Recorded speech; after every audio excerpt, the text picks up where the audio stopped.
So, ladies and gentlemen, let me tell you what I have going on tonight. I have a gentleman that many of us know. His name is George Williams. George Williams is one of the most iconic figures in the history of collegiate athletics, especially in the Raleigh, North Carolina area. But he is a household name, and he is definitely someone that is known globally. Okay.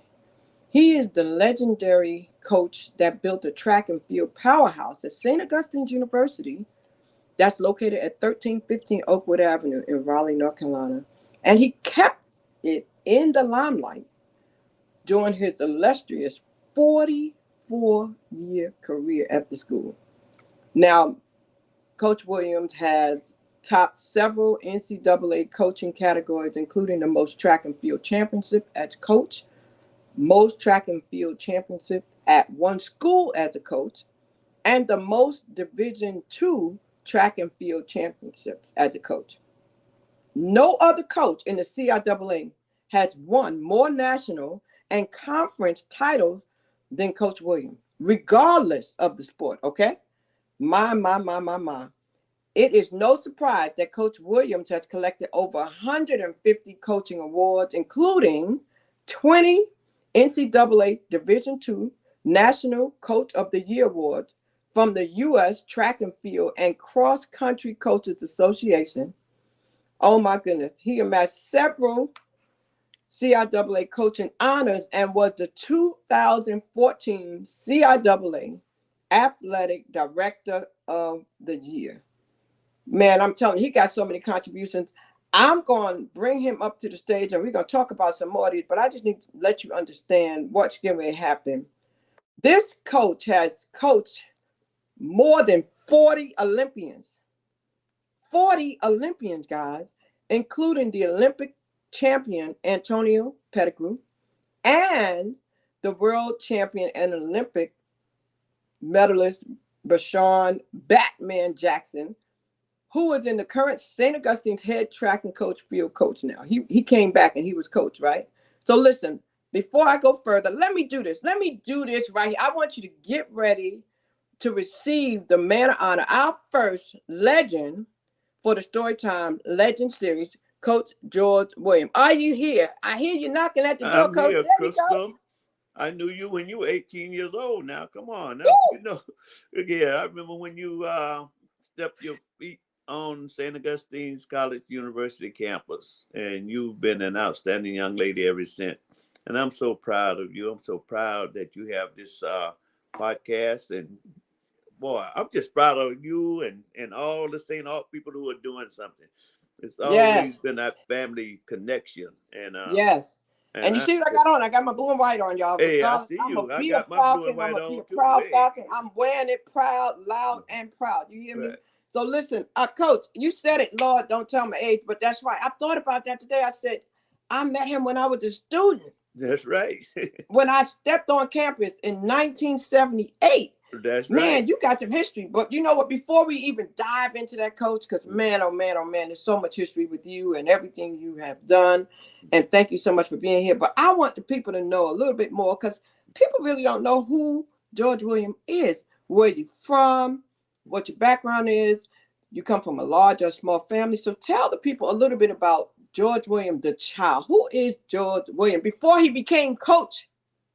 Right. Well, George Williams was born in Tallahassee, Florida, on the campus of Florida A&M University.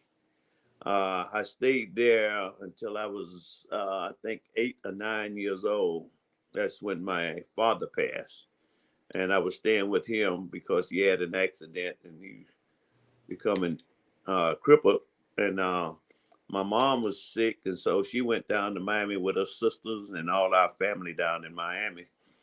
And so after my father passed, I had to go to Miami. I didn't want to go to Miami, but I had to go to Miami because I had an uncle and everybody staying up there with me and everything. But God has a way of doing things. So I went to Miami, and I guess the story is history. When I got to Miami, I went to Booker T. Washington High School. I made the basketball team there my freshman year, and I ran track, and I messed around with some other sports. I don't like to talk about it because I didn't do well in them. But anyway, and after that, I graduated from Booker T. Washington High School in 1961. Wow, boy, isn't that a long time? And I was the captain of the basketball team my Okay. my sophomore, junior, senior year. I was all conference in the high school conference. I was the leading scorer on the basketball team. Uh, I and my senior year, my friend and I, Jesse Holt, we thought we were going to the University of Kansas, and we but they wanted me to come to Kansas to run track, but I was a basketball player, and I wanted Mm-hmm. to play basketball, so that fell. And then a lot of kids from Booker T was going to St. Aug, and I was home since the Kansas stuff didn't work out. Jesse and I was home, and so Jesse got a scholarship to go to Grambling, and I was just sitting there, and my cousin told, and Coach Quiet and Coach Curry about me, and they came down, and it was October the 22nd. And they said, come on to St. Aug. I said, well, the semester started in August. And they said, don't worry about it. You'll make it. And I went to St. Aug, and I was the only freshman to make the basketball team there. And they didn't have a really super track program, but I did run track to keep in shape and did some track stuff while I was there. And I had a real banner. They called me the sharpshooter there at St. Aug. I, I, I thought I was a better shooter than Steph Curry, but everybody gonna think they're better than somebody else. But Yes, yes, yes. I understand. Well, let me ask you something, Coach. So you were a great athlete as a child. mhm. What sport was it that you saw yourself doing? Did you see yourself being a basketball player? Did you see yourself being a track player? Did you see yourself being a coach one day when you were a child? No, no, no, no, no. I just seeing myself trying to make it. As a child, I had two brothers, one younger and one older, and they went to the army, and I didn't go to the army because I went to school. So uh, I just did things that really kind of help people and enjoy my life. I never focused on coaching and doing all this. And if I was going to be a coach, I thought I was going to be a basketball coach, Uh-huh. basketball. And I was the assistant coach for my coach, Jess Clement, when he was there, Clement. And and then after he left, I thought I was going to get the job, but they said they didn't kind of trust me with it at that young age. And so uh, they hired Harvey Hartley. And so, Harvey Hartley, the yeah, man. Harvey, man, the that's Hartley. my man. Harvey was something, Yeah. man. Harvey And Hartley, senior and junior. yeah. And I coached with him for a good while. And so one day, Dr. Davis came by and said, hey, man, we need a track coach. Coach Harvey, not Hartley now, Harvin, who was the track coach at the time, Charles Harvin, was getting ready to move back to Virginia. And he was leaving St. Augustine's University. And I said, well, Doc, I will do this for you, but my forte is basketball. And he said, I know it, George, but Dr. Davis have helped so many people, so you couldn't turn him down.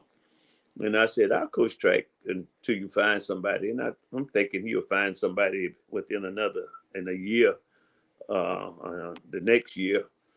And next thing I know, uh, I was interim track coach up until from 76 to 96. And in 96, I was assistant Olympic coach, but I still hadn't got the job as head track coach on my So contract. let me ask you this, Coach. That in the beginning, you went to St. Aug, you Hmm. became familiar with the school, you worked along with Coach Hartley, you worked with everybody. Hmm. What was it about working there at St. Aug that really stuck with you? What made you stick there 44 years. I mean, people don't stick around that long in one You know, place, so it had to you be know, something. that's a good question, and you're probably gonna have to ask my wife that question. But uh, I was what really happened is that I started teaching school when I finished St. Aug. I was supposed to go to. I was supposed to try to make the Detroit Piston team, and that didn't make out well. And so Ratcliffe and we all went our different ways after that. And I came back to St. Aug. I mean, not to St. Aug, but to Raleigh. And I taught school. I had a degree in elementary education. And so I taught school over in Cary. And the first year I taught over there, I taught on a St. Aug alum, the principal, Mm. Mr. Rayford. And Dr. Davis got me that job. And then after that, they began to integrate the school system. And they wanted me to be one of the first people to integrate the school system. And the way I communicate, I guess, with people during the time, they said I would be a good choice. So then I went over to Cary Elementary School. That was the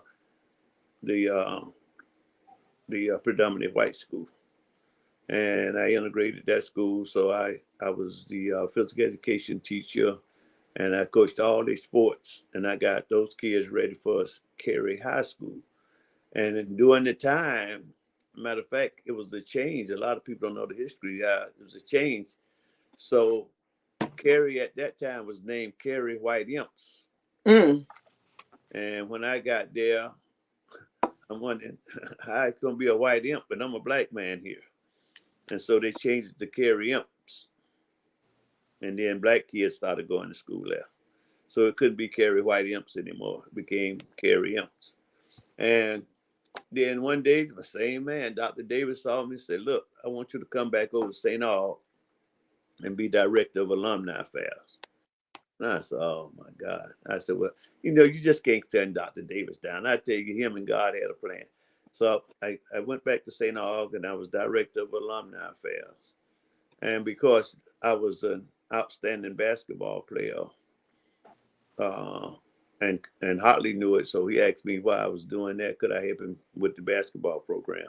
So I was his assistant coach, and I stayed there. And then the next thing, they wanted to move me from that to admissions, and then I went to admissions.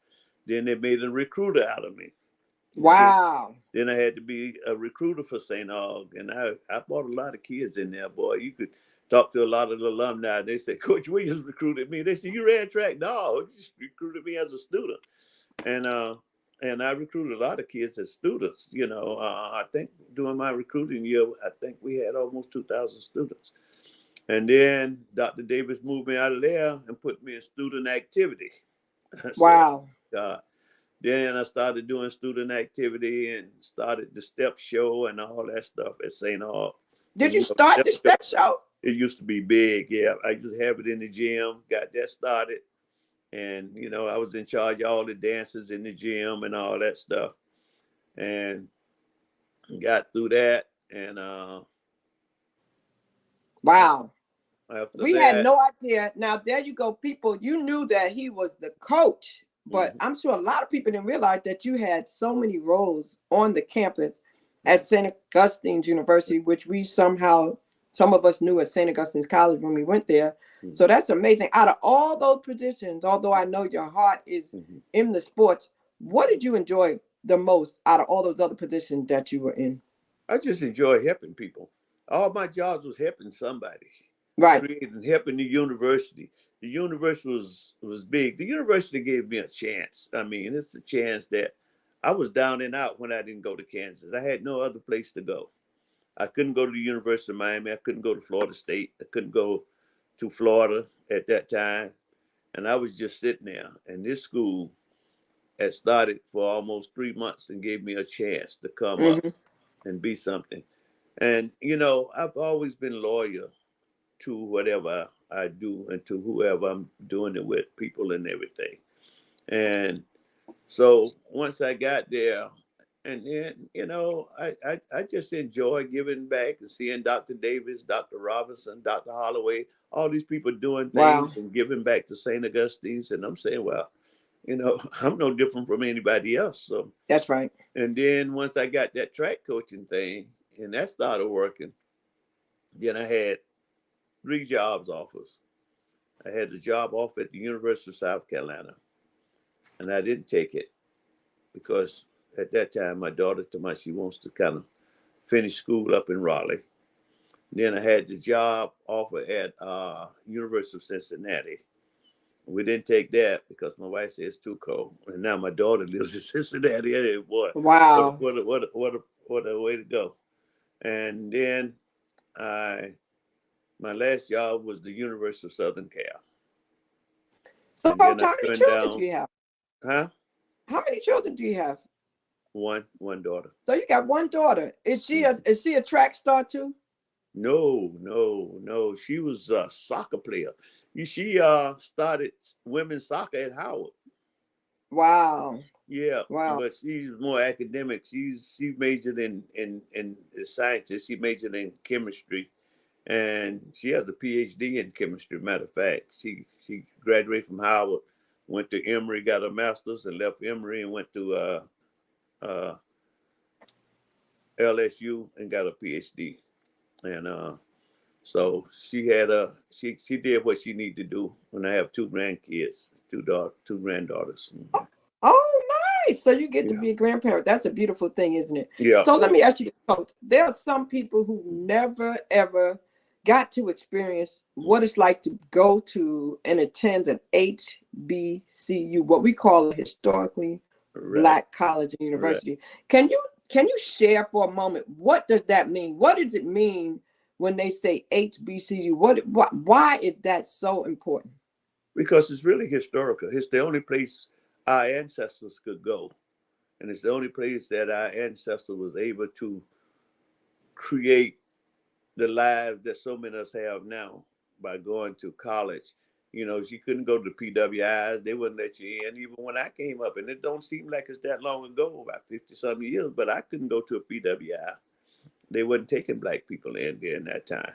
Not in the South, but in the Midwest, Iowa and those places, they were taking people. But it's amazing how that go and how that uh, all comes back around. And I'm a true believer.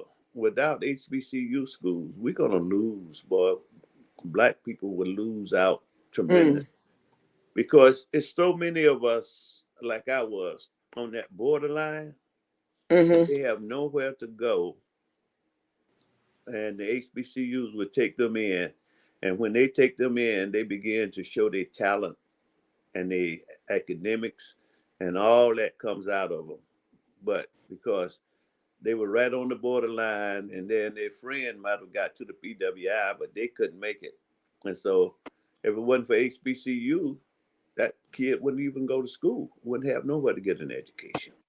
And so that's why And we have to save our HBCUs. I don't care And what. and I gotta tell you, I gotta be real now, because Mhm. I came on down from New York City and I had a ball. I had a Right. great time. I I remember passed, that. I graduated on time, but I partied and I made some Mhm. good friends. And I'm gonna tell you what stands out for me. Mhm. I still have some of those friends today You're gonna from have it for the rest of your life. 1978 that I met on the campus of St. Augustine University at Gould Hall. When Mhm. I first got there, I still am connected with those friends today. Matter of fact, a couple of them were there with me this homecoming. No. So the connection, the family, the friendships, and the bonds made at the HBCU Mhm. is amazing. The culture, Right. the culture at the games, the energy, the synergy, the love is something like no other. So if you have not thought about it, please think about letting your child attend an HBCU.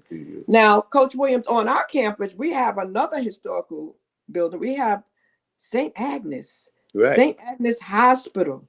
Mhm. Man, that was amazing when I found out that Well, it we was had this open when I historical was building.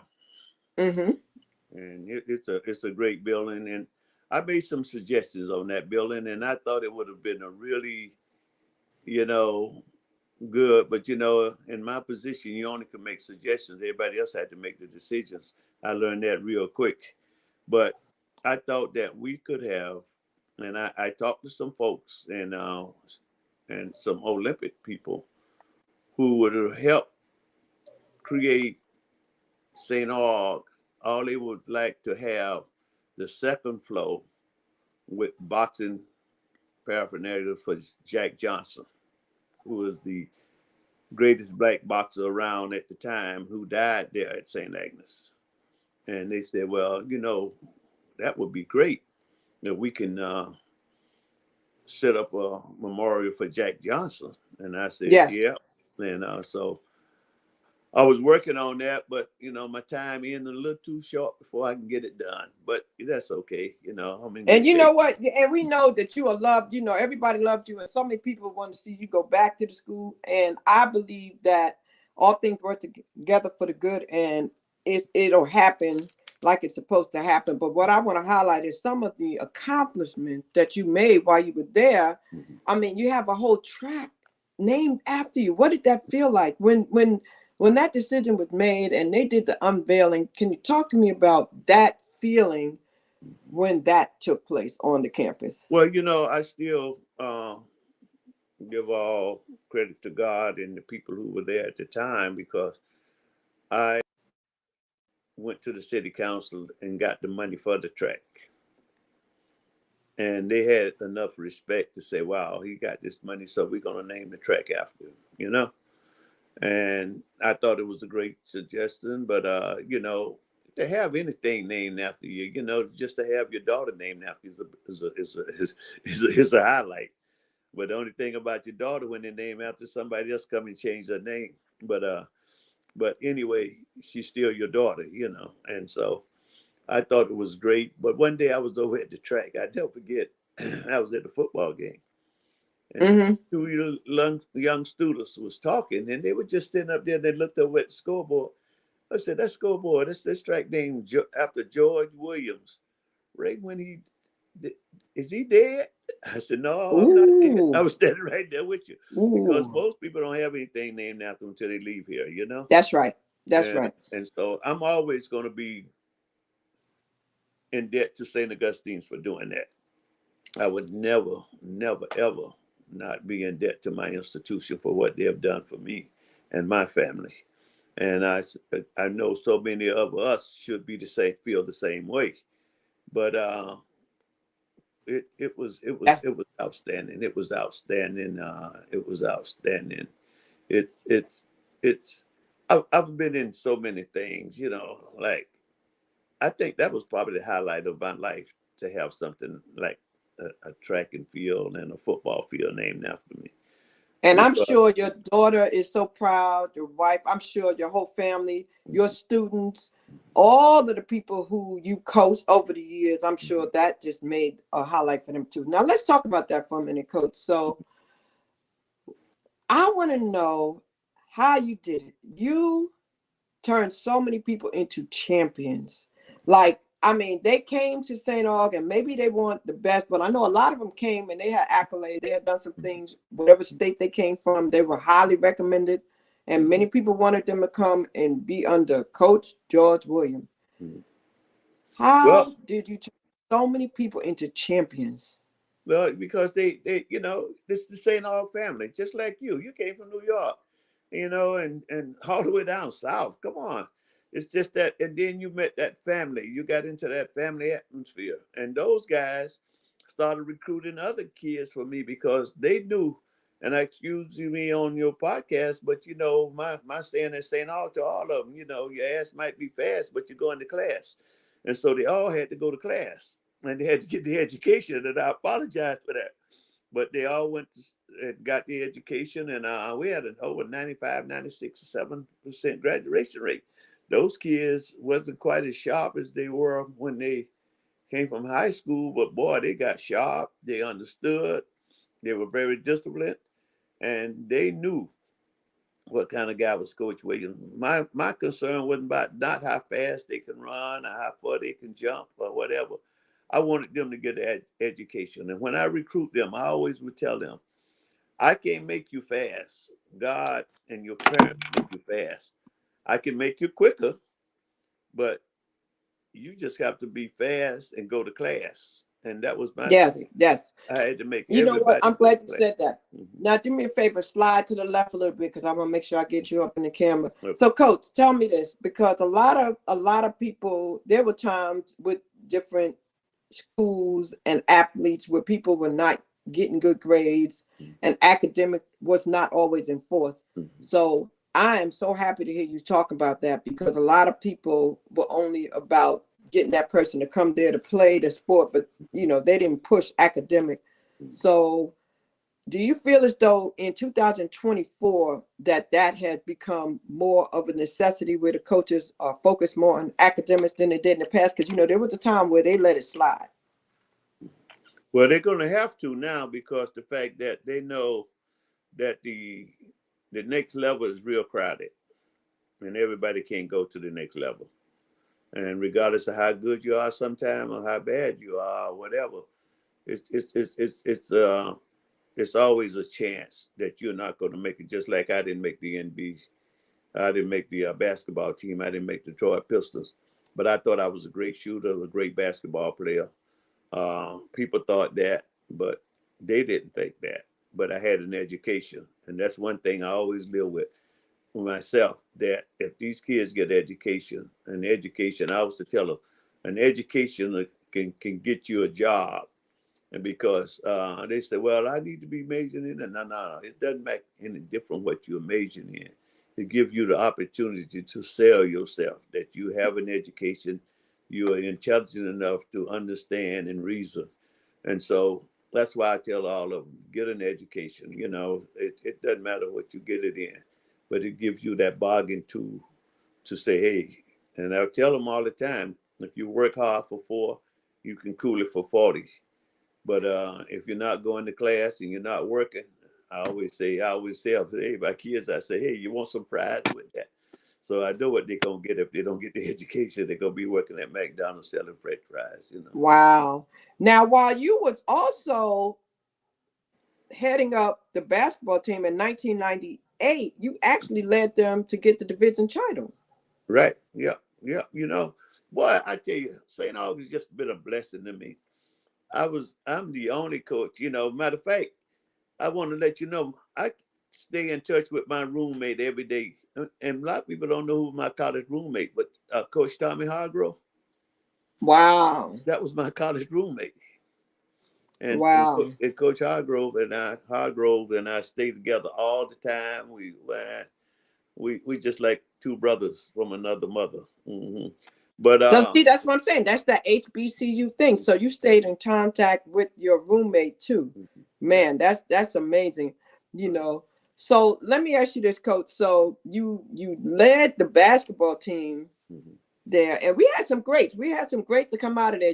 We had some Mhm. teams at St. Right. Augustine's, basketball, track, all of them. Mhm. Right now, I'm sure many of them are still in touch with you. Is that Oh correct? my God, they always touch you. I heard from Flemings the other day. I always hear from them kids, the basketball team at homecoming, man. Those guys made me feel.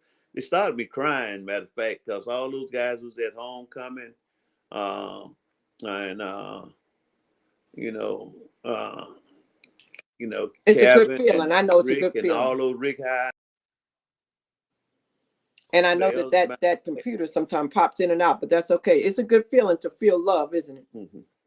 And it's just so many of them. And every time we see each other, and I stay in touch with Lockett, he was one of my ball players, and it's amazing that Lockett and he, matter of fact, he called me the other day or sent me something, and his grandson Tyler Lockett is one of the star wide receivers for the football team in Seattle. And I said, you see how the world just goes. They now got so many people out there, and Wow. I was looking at the movie. Was it Oppenheimer? Was it Oppenheimer? Uh, Uh-huh. do you realize that a St. Aug grad worked for him to help him develop the atom bomb? Dr. Lloyd Nice. Quarterman. Well, St. No, Oak has done a lot. yeah. So, Coach, now let me ask you something. So I'm looking at your accomplishments. So you earned membership in 9 Hall of Fames. The Right. CIAA, Yeah. the North Carolina Sports Hall of Fame, Mm-hmm. the Florida Track and Field Hall of Fame, Yeah. the St. Augustine's University Athletic Hall of Fame, the Mm-hmm. Booker T. Washington High School Hall of Fame in Miami, Florida, and the USTFCCCA Hall of Fame in Raleigh. Mm-hmm. Also, the North Carolina Hall of Fame, the New Jersey Hall of Fame in Newark, Mm-hmm. and the YMCA Legends Hall of Fame, and last but not least, the Multi-Ethnic Sports Hall of Fame. My. So, how can you give someone watching this today who is in a sport, they are athlete, and they are striving to leave their mark, to leave their legacy, such as this? What would you say to them that they need to know to be able to get into a Hall of Fame? Well, you probably be quiet. I always tell young kids that in order to be in anything or be successful in anything, get your job done, do your job as well as you can, keep your mouth closed, and trust very few people. And sometimes you have to even look at your family cross-eyed. But it's Hmm. it's it's a jealous and envy world out here. And so if you just stay well and be humble all the time and get your job done, if you're good, people will find you. And those people that you're talking about, like the multi-ethnic Hall of Fame, man, that was some Hall of Fame. That was in Las Vegas, and we had two billionaires on was inducted at that time, which I still know. We had a great woman basketball player. We had the guys are still refereeing. We had two boxing refs that are still refereeing now in the boxing world. We had man, it just had so many people and so many different colors and everything in that Hall of Fame. And it's one of the biggest Hall of Fames. I mean, this is they just take the best. I don't know how they find me, but they did. And it's Wow. one of the greatest Hall of Fames that I've been associated with. But So, Coach, let me ask you this: when you are coaching and you have these kids, and there's always the ones that's not always the one that shine. They're not always the one that get the most points. They don't go the fastest. They're not the ones called on first. And they want it. They want it. They have a passion for it, but they just can't seem to do it. Any words of encouragement for those athletes who just can't seem to get it the first time? What would you say to them to make them kind of go back and perfect their craft? well, sometimes you have to understand that everybody's not born or gifted with the same talent. But I've learned a lot. Association bring on assimilation, and if you Mm, stay and get with the right people and have a good relationship, because I used to set up some relays. I remember I had a relay with Antonio Pettigrew, Jerome Young. Pettigrew ran 44:16. Jerome Young ran 44:09. And I had another kid that ran 45:2. And then I had a kid that ran 58:48. And I put him on that relay team. And that kid ended up running a split of 45 on that relay team.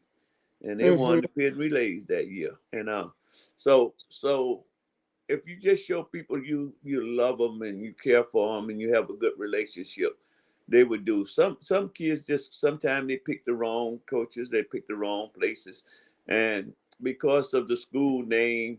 But St. Augustine's University has this place all over the world. We if you go to Athens, Athens, Greece, you will Mm-hmm. find the first track, the 100 year track over there. It's the St. Augustine's College University athlete that has his name carved in the marble over there for setting the record at that track. Wow. And I went to Athens too. If I would have known that, I would have went and took a picture there, Coach. Yeah, That you I know know that little that because small I track went they to have Greece. around there with all the marble around it?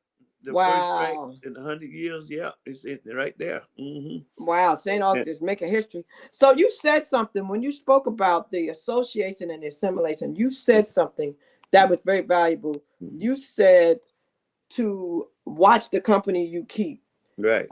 That's important, right? When you're out there and you're trying to be focused. I remember a young lady, she had a young man, he's playing now professional football, but she did not let her son date during high school. She said, you're going to be focused. So how important is focus, coach? How important is it choosing the right friends that you're hanging around and making those good choices? Well, and I tell you, but I hope I'm not X-rated on this thing, but I used to always tell my kids, is that you have to be real careful because life is funny. A thoroughbred can be a jackass, but a jackass can never be a thoroughbred. Mm, So you have to separate those two together. But the jackass can help you also, but he's never going to run no 44. right. But if you get them together and learn how to respect each other and respect their job out there on the track, then that jackass is going to be just as successful as that thoroughbred. But if that thoroughbred let the jackass take over, then he's not going to be successful. He's going to be right there with them and hanging out with them. And then all his success, and he's going to wonder why I didn't do as well as I should have. Well, that's where you are. And so, Wow. so see, because you know, and you're a prime example of it right now. God didn't make winners, and God didn't make losers. No, he He didn't. made choosers. Mm, And look at your mm. choice now. Look at your choice. Oh, I'm so proud of you, girl. Look at your Ah, choice. Huh? Go but you ahead on. don't Look make me at your blush. Don't make choice. me blush. You made some Yeah, good but coach, choices so there. let me ask you this. When athletes are deciding what school to go to, when they're deciding how they want to pursue their athletic career, Hmm. how should they pick the right coach? Who the right coach is for them? Because if you have the right coach, they can pull something out of you. Right. Is there a certain way that they need to search and consider that coach when they choose the school that they decide to go to? Well, it comes down to the parent and the student. The student basically know where he or she should be, but then the parents want to be more than what the student wants to be.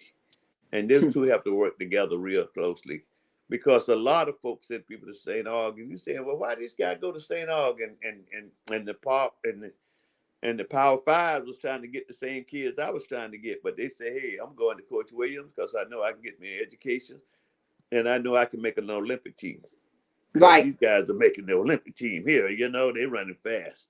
And so I like to be around these guys. He's had some very outstanding kids. He had some outstanding kids that left and started going in the coaches' venue. And so that's the way it worked. Once you got something going and you stick with it, people understand that and they will come to it.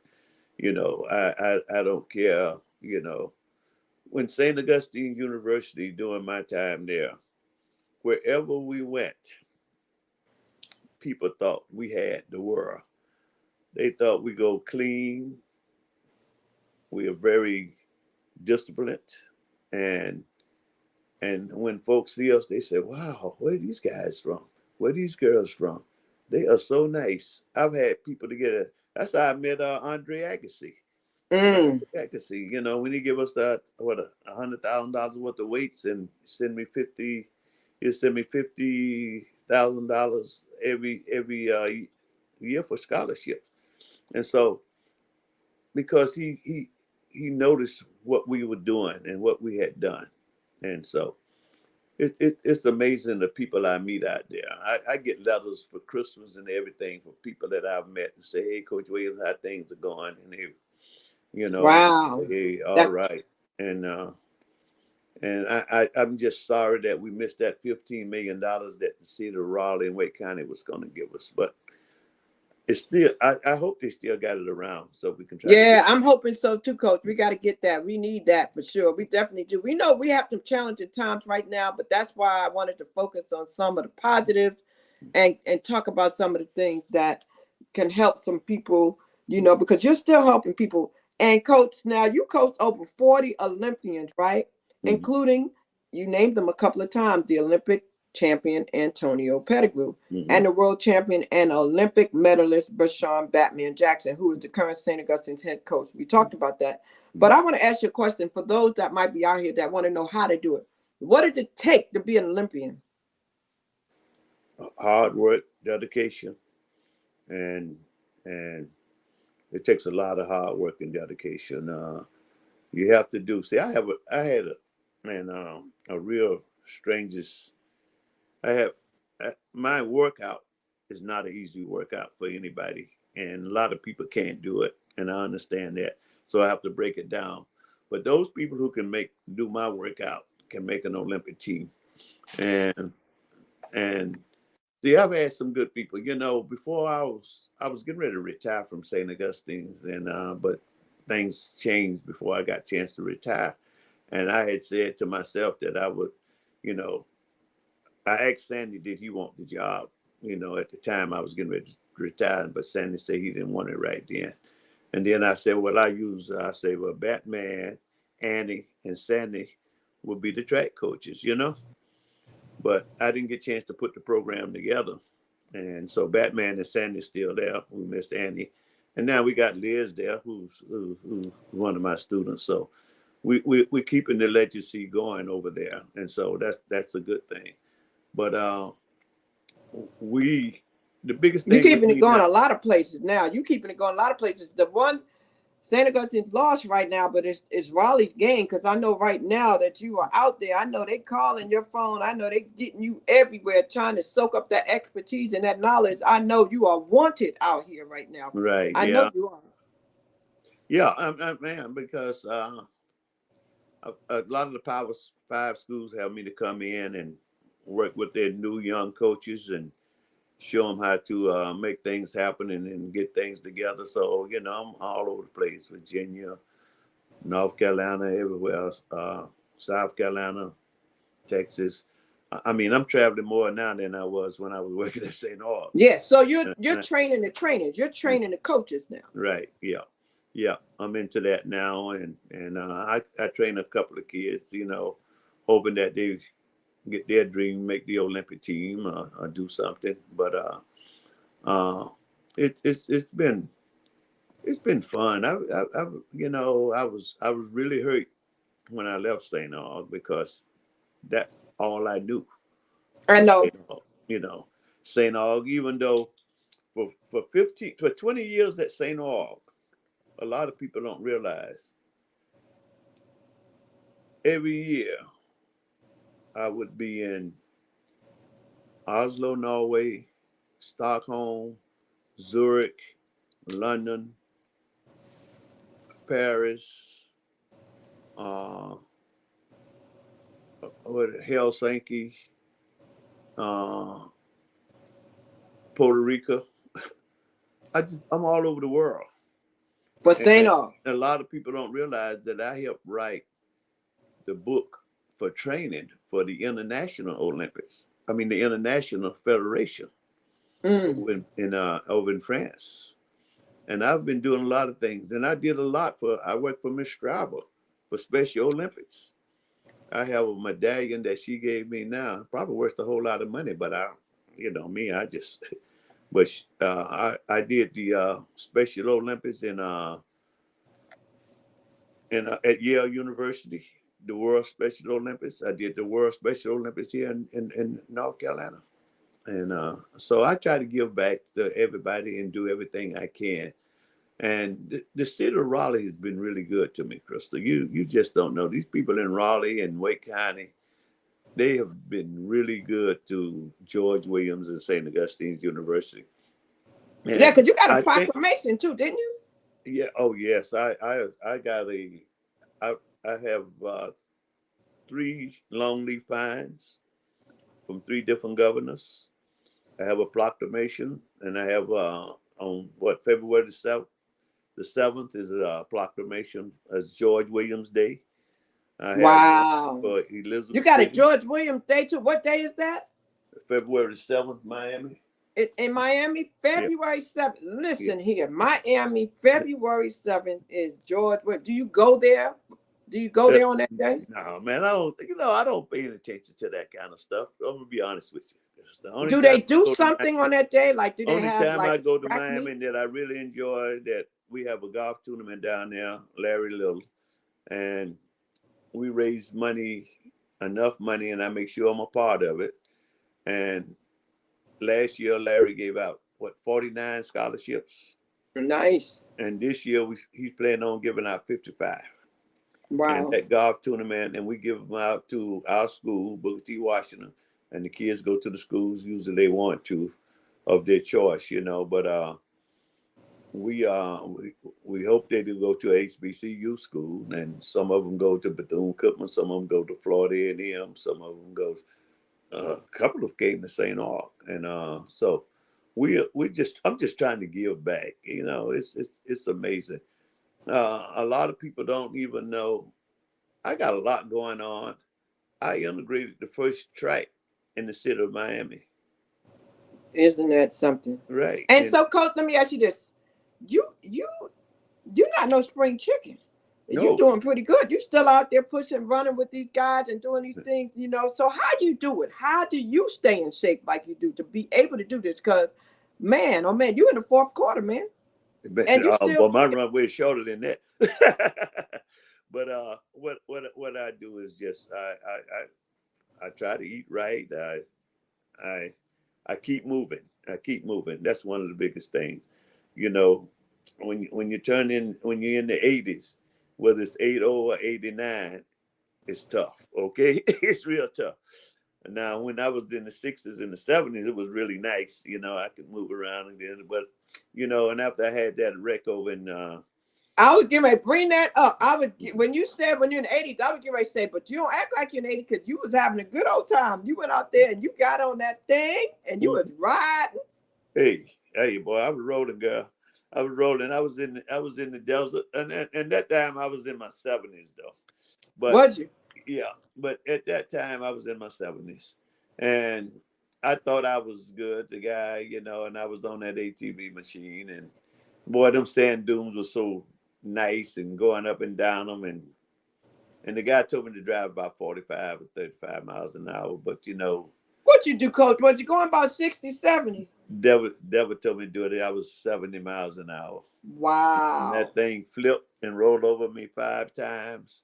It broke my scapula, both scapulas, shoulders, 4 ribs, elacerated my liver, and both lungs collapsed. And I And was look dead. at you now. And look at you now. You talking about having a testimony? Oh my! You was out for a while, right? You Yeah. was laid out for a couple of months. Yeah, but you know what? It's nice to be nice to people too. Over there, they kept me over there for a month. And a guy, I never forget, I met him in Tokyo, Japan in 1990, might have been 91 and 92. Anyway, it was the year that Antonio Pettigrew won the world championship. And he was at, Okay. and he had a kid that ran the 400. And I told him some secrets and some ways how he can run the 400. And that kid finished second. Wow. Same guy. Wow. That Wow. same guy is over in Qatar, in Doha. He was the billionaire.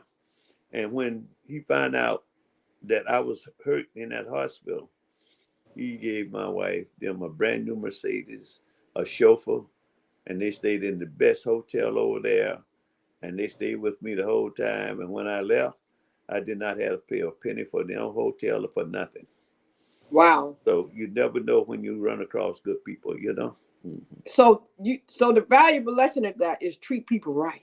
Treat people good, right, and good will come back. You know. Don't look for it because it's gonna hit you when you least think it. So don't do Wow. things just to make this thinking you're gonna get it back, but just do things because you love doing things. Okay. So, Coach, do you have a date that you said I'm gonna retire? I'm gonna just travel. I'm not gonna coach no more. I'm not gonna do that. Have you set in your mind a date, or you said I'm doing this as long as I'm breathing and walking? I'm coaching. I'm gonna help somebody, yeah, regardless. But see, my wife and I've been all over the world. We've been around the world at least 5 times. So it's And hard to I find. don't think I ever met your wife or your daughter. I mean, like you said, you know me since I was 18, and I'll be 64 in a couple of weeks. But I don't think I've ever met your wife or your You daughter. met them, but you just didn't. And I just didn't know she was your wife. Right. Yeah. Yeah. And my daughter used to be over St. Aug, hanging around with me everywhere I go. And she was Wow. a cheerleader for the basketball team. Really? I probably don't even know who Coach Williams' daughter is. Isn't that something? How I'm pretty sure for her, she probably couldn't go anywhere, kind of like how my children are without people saying that's Coach Williams' daughter, you know, and I know she probably Yeah, she said, wants to stay man, away from she that. just wants to have her own identity sometime, right? Right. Yeah. Wow, that's it. And Well, you know what? You are such an inspiration. You are such a giver. You are highly respected. You are highly loved. You know, man, I mean, not just from the accolade that you have personally for the achievements. I mean, your students love you, your peers loved you, the ones that worked at the school and everything, you know. And I just want to give you your flowers while you are still here too, and let you know that I truly am just proud to say I know you, and just truly proud of everything that you've accomplished. And even now, like, I hear you talk about St. Aug, I hear the love you have for the school. right. And I saw the interview when you said, you know, the school owes me an apology and how you felt about that. And I still see and hear you saying, I'm here. If you need me, I'm still here. I'm still here for the school. Right. And that is so admirable. Yeah. That's yeah. so admirable, because you still are willing to do what you can. And I'm praying that in the midst of all this stuff, because we all know right now that the school is in the media and we know the stuff that's going on. I'm praying that it's going to all come together. I know right now we need to come together as Falcon. Yeah. There's some people that might see this that might not know what's going on. And I want them to know that right now the university needs you. Like, we need you. We got to come together. There are some efforts being made. There are some groups coming together. There are meetings. And we all got to come together to do what we have to do to save everybody, our if they're truthful, Crystal, everybody would know. And that technology is playing. them. St. Aug saved a lot of them. Okay. And now it's time for them to save St. Aug. Wow. And it's very important. If they be truthful to you and be straight up, they know that institution saved a whole lot of them. And now it's time for us to try to find a way to save St. Aug. And I'm I glad think you we're repeated working that. on that, and I think it's going to happen. And I pray God that it happens, because that's hollow grounds. And like they say, that's the miracle on Oakwood. And it's the biggest miracle you can find. And it saved a guy like me, and like the old song say, save a wrench like me. Woo! And it sure saved a wrench like me, you know. And Yeah. so And you know, and you know what? Let's not be so divided. Let's not worry about everybody being right, being wrong. Let's come. The old saying says, you know, united we stand, divided we fall. right. So I want to say, get together. I know there's a group that is out there, Falcons United, that has come together with Devron and Stephen Williams and all them. I know that there are alumni association, local, national, that are trying to do some things. Shout out. I'm grateful for the new, you know, interim president that came and took on the responsibility to try to help us out. Yeah. So I just want all of us to be able to come together. I'm hoping that the school will begin to be Yeah, transparent. if all of us on the everything. same page, we can get something done. We got to be Yes. all on the same page. Yes. Us can be this way and that way. You know, I used to always tell my kids, you know, we all get in a circle and hold hands. I said, nah, nobody can get through this circle. But if you drop one hand, somebody can walk right through it. Come on now. Okay. You got to hold it tight. You got to hold it tight. Don't let them in. Don't let them in. Lock arms. That's it. They can't get in. You know. I'm trying to tell you. And we have to do that. We got to lock arms, y'all. We have to lock arms right now. And we all got to be in the same huddle, because if you're not in the huddle, you don't know the play, you know? Yes. And I know that I talked about a lot of things. You know, you have so much. I'm looking at the stuff you did when you are head of the notable coaches such as Roy Williams, Mike. How you pronounce Mike's last name? Kurosaki. How you say it? Krzyzewski. Yeah, Mike Nick Krzyzewski. Saban, He's a real Bobby good Knight, friend of and mine. the I late love that guy. John Wooten. See, a lot of people know those names, but George Williams' name is on the same pedestal. George Williams, Coach George Williams, we call him Pop, has Yes. done just as much. And we are so proud. In addition to the 39 national crowns that you also did with the Falcons and the Lady Falcons, combining for 33 national runner-up finishes Right. and a mind-boggling 282 individual crowns. So you did some things for the ladies too. The Right. Falcon and the Lady Falcons also excel in the classroom underneath your leadership. Your scholarship student athletes had an astonishing 95% graduation rate. Come on, man, coach, you just was all around doing everything. You topped several NCAA coaching categories with all of those different things we named in track. My goodness, it's just unbelievable. I cannot believe reading it. I was like, wow, I had no idea that you had done all this.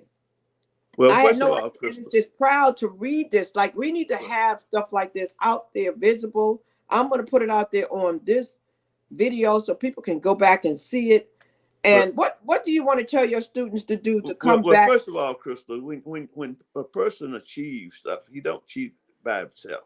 No, you You don't. know, you can't. You have to stand on so many people's shoulders. That's Like right. Dr. Walker, Big House Game, they got me started. And Right. then after they got me started, Coach Johnny McClinton and Bobby Bonds. After they got me started, then I had my student athletes like Roy Ector and PJ and all those guys that understood. And then they got me started. Then I had Annie, Sandy, Batman, Liz, and all those kids. See, those kids, they were my backbone. They was my right hand. That's And those right. kids, they really was always there, and I would go nowhere without Annie and Sophie. Yeah, Sophie, gosh, those kids and Roy Ector. Oh my God, when Roy was there, he was the guy. He. And then you get the students in there, like Mike Lawson was a good sprinter, and then after he got started doing well, then Antonio Pettigrew, and then Jerome, and then there's so many good kids. I hate to call names because there's so many. Brokenburg, who's Olympic medal, gold medalist, and it was so many people there. And you still got people here in Raleigh, Scipio and Ann Hall Graham and Regina, and all these girls. They still take Coach out to dinner sometime, and so it's it's a team effort. Everybody at St. Aug was a part. All the teachers, the staff, man, the staff was, gosh, they were outside. We need the track and done something to track and everything. And all the people that worked along beside me, like Leon Carrington and so many others. And it's just been a family thing. And everything you read there saying George Williams, it should say George Williams and family. Okay. That's it. That's right. I All right. love it. I love it. I love it. And Okay. that It and should I say I love George the Williams fact and that family. you humble yourself enough to give the credit to everybody. But I know you're that type of person, but I still wanted to acknowledge you because I feel as though you've earned it. Yeah. We earned it. Yes, we did. Thank you. You've earned it. I mean, and I'm not taking away from all those people you just named. I definitely do agree. You can't do it by yourself. We can't forget the people who help us, down to the secretaries, the admin assistants, the Right. coaches assistants, the players, the water guy, Right.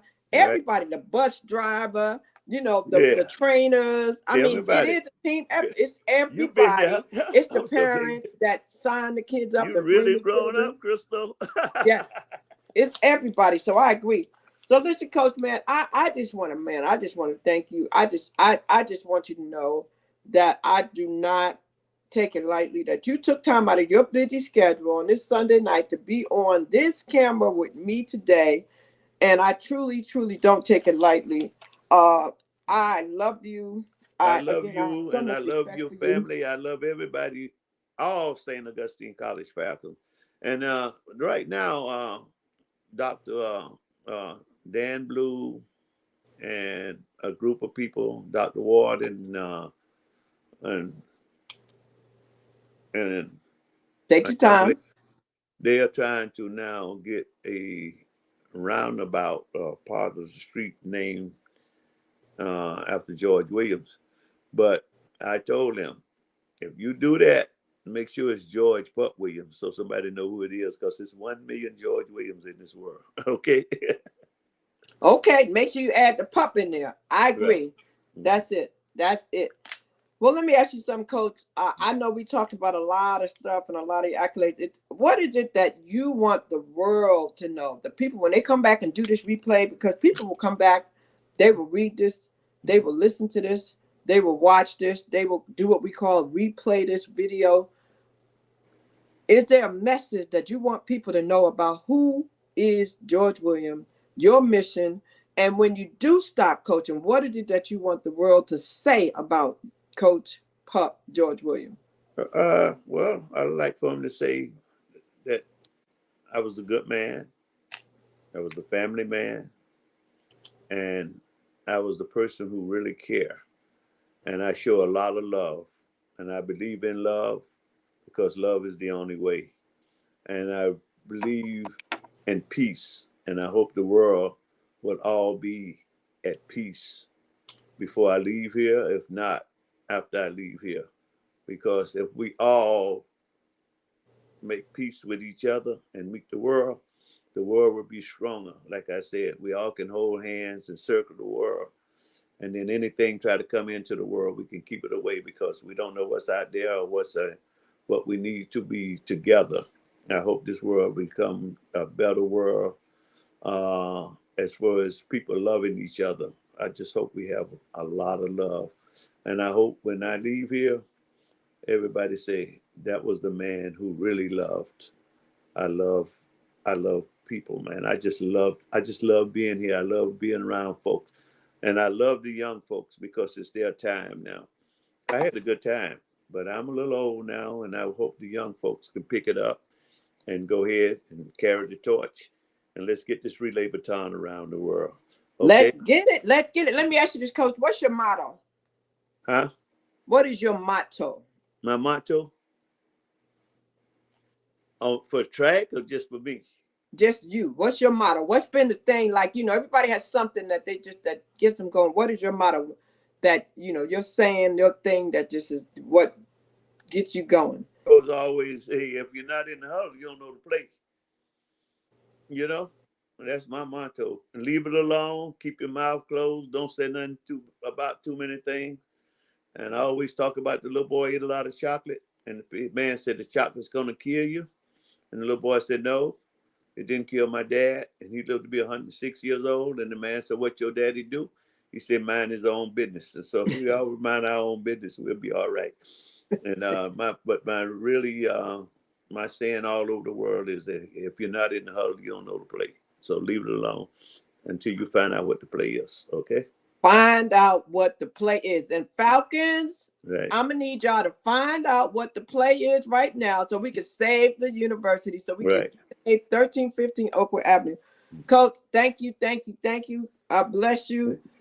Thank you. Much love to you and the family. And we'll be in touch. I'm a phone call away if you ever need me for anything. I'm here. And to those people out here, I'm sorry, you've always been here with me. I tell you, ever since a little girl, I don't know what you saw in this old man, Coach Williams, but you always been really kind and lovable to me and my family, and to me at least. I know to me, and it runs right on over to the family. And I'm so proud of you, and I'm proud of all the St. All Falcons, and we're gonna make this happen. I pray every night that we keep our accreditation, and if we keep our accreditation, then we all can get together and make things happen the way that will save this institution for another 157 years. Okay. That's it, y'all. You heard it from Coach Williams. Coach, we're going to let you go because I know it's about to be almost 10 o'clock. And we appreciate you. God bless you. And we'll see you soon. All right. Love you. Amazing night. I love you too. Take care. Yes. Bye. Yes. All right. Thank you so much. Ladies and gentlemen, that was George Williams. Man, oh man, I hope you picked up on some of those nuggets that he left us with, guys. And you heard what he said. Keep your mouth shut. He left a lot of nuggets. If you did not hear them all, go back and listen. I want to tell you, if you have a story or if you feel as though you're a legend, please, please, please hit me up. I am doing some things. We're getting ready to do some amazing things. I'm also expanding the team. I have a technical background person that's going to help me out because if you saw me in the beginning, I had technical difficulties. I think that's because I had two devices, though. It really wasn't technical. It was just operator error. But I appreciate y'all who came here tonight. Share the video, share the live, let people know what you heard. Pup is still with us. He's still all about St. Aug. You see me here. You see I have my blue and white on. I'm still proud. I'm still proud to be a Falcon. You hold your head up high and you wear that Falcon paraphernalia. All right, because we are Falcons. All right. Let's continue to be Falcons. Find out what the play is and get in the huddle. And you heard what Coach said, lock arms and don't let nobody in there. All right.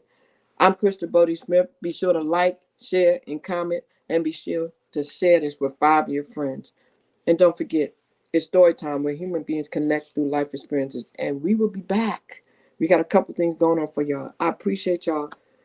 I always say keep hope alive. My mission is to stir up the gift, instill hope, and save lives. I hope you enjoyed this today, and I'll see you next time on Story Time. And I will definitely be back with the next legend. And stay tuned for the post. And subscribe. If you haven't hit that subscribe button, please do. Because I try my best to bring you some interesting information from ordinary people doing extraordinary things locally and nationally. And we have some things lined up for you. See you next time. Bye.